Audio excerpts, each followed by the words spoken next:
Essay number 54, The Importance of Stillness, Why It's Imperative to Make Time to Do Nothing. I want you to try something right now. After I finish this sentence, pause the video and sit in complete silence for just 60 seconds. No phone, no distractions, just you and your thoughts. Go ahead, I'll wait. Did you do it? Or did the very thought make you uncomfortable enough to keep watching? If you're like most people, you couldn't do it.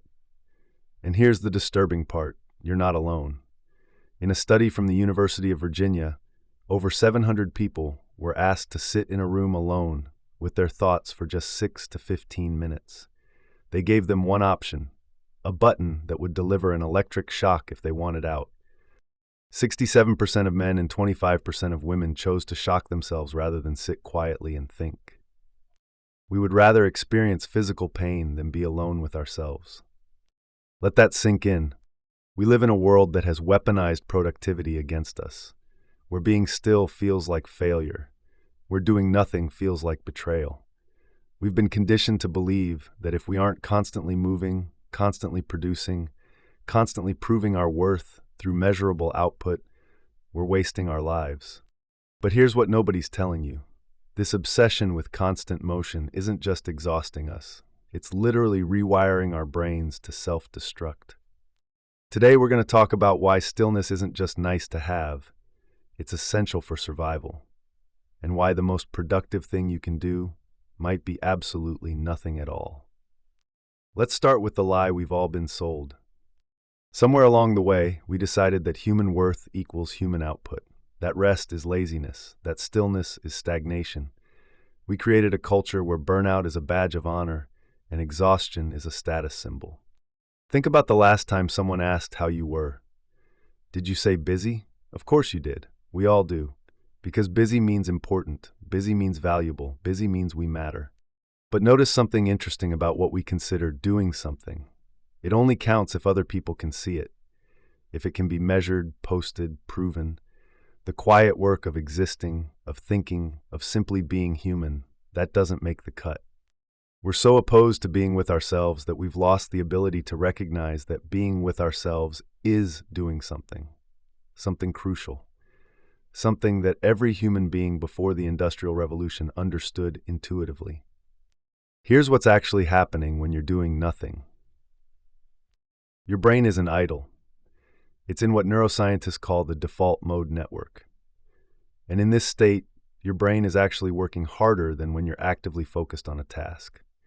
It's consolidating memories, processing experiences, making connections between seemingly unrelated ideas, regulating emotions, cleaning out mental debris. It's doing all the behind-the-scenes work that keeps you functional. Think of it like this. You wouldn't run your laptop 24/7 without ever shutting it down or letting it update. It would crash, it would slow down, it would eventually stop working altogether. Your brain is the same, except when your brain crashes, it takes your entire life with it.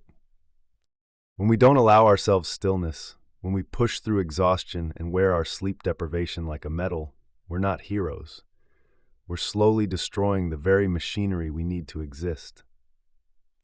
Tony Schwartz found that not getting enough rest and do-nothing time was the highest predictor of on-the-job burnout. A Harvard study estimated that sleep deprivation alone costs American companies $63.2 billion a year in lost productivity. We're literally working ourselves into inefficiency. But it goes deeper than just productivity. When you never sit still, when you never allow yourself to feel what you're feeling, those feelings don't disappear. They metastasize. Stephanie Brown puts it perfectly. There's this widespread belief that thinking and feeling will only slow you down and get in your way, but it's the opposite. Most psychotherapists would contend that suppressing negative feelings only gives them more power, leading to intrusive thoughts, which can prompt people to be even busier to avoid them. We're running from ourselves, and the faster we run, the more lost we become. Here's where it gets interesting. You know who understood the power of doing nothing? Einstein. He called it initiating the sacred intuitive mind as opposed to the rational mind, which he saw as merely its servant. The most creative people, The true innovators, they don't chain themselves to their desks. They wander, they daydream, they let their minds drift. Because creativity doesn't live in the grind. It lives in the spaces between, in the shower thoughts, in the walking meditations, in the moments when you stop trying to force it and simply let it emerge. Studies consistently show that people who develop the most innovative ideas are the ones who free themselves from structure, who allow their minds to explore without agenda. You're more likely to solve that problem you've been wrestling with by walking away from it than by staring at it for another hour. You're more likely to have that breakthrough in the shower than at your desk. You're more likely to find what you're looking for when you stop desperately searching. The paradox is beautiful. By doing nothing, you accomplish everything. Let me tell you what mindfulness actually is, because it's not what you think. It's not about meditation apps or yoga retreats or expensive workshops. It's simply the ability to be present, to be here, now, without needing to be somewhere else. And when you cultivate this, when you actually allow yourself to be still, something remarkable happens. Stress decreases, memory improves, emotional reactivity drops, relationships get better, anxiety loosens its grip, depression starts to lift. Your entire quality of life transforms. Not because you did more, but because you finally stopped doing. Tim Kreider said it best. Idleness is not just a vacation, an indulgence, or a vice. It is as indispensable to the brain as vitamin D is to the body, and deprived of it, we suffer a mental affliction as disfiguring as rickets. Read that again. Stillness isn't a luxury, it's a vitamin, and we're all deficient. The space and quiet that idleness provides is a necessary condition for standing back from life and seeing it whole, for making unexpected connections, for waiting for the wild summer lightning strikes of inspiration. It is, paradoxically, necessary to getting any work done. So here's what I want you to understand. That guilt you feel when you rest, that's not your conscience. That's conditioning.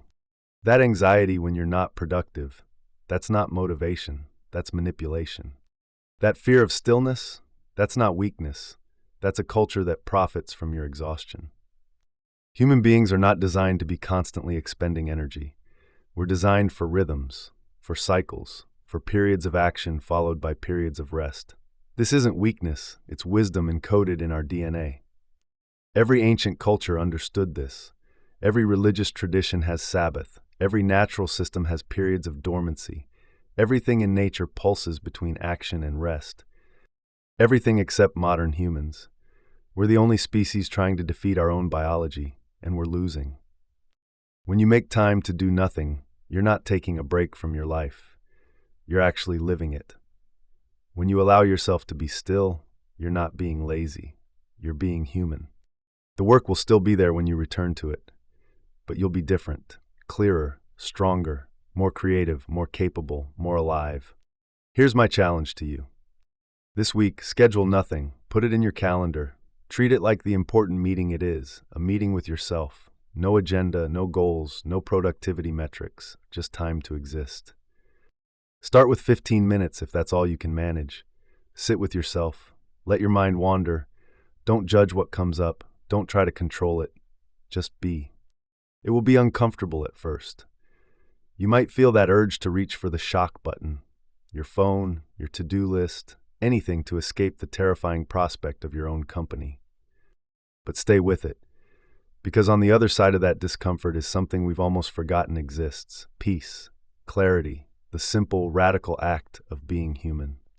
We're conditioned to believe that our purpose is only legitimate if it's serving someone or something else. But what if your first purpose is simply to exist?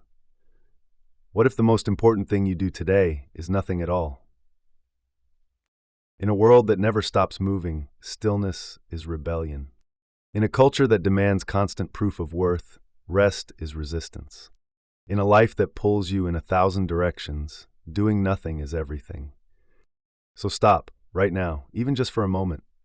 Be still, and remember what it feels like to be alive.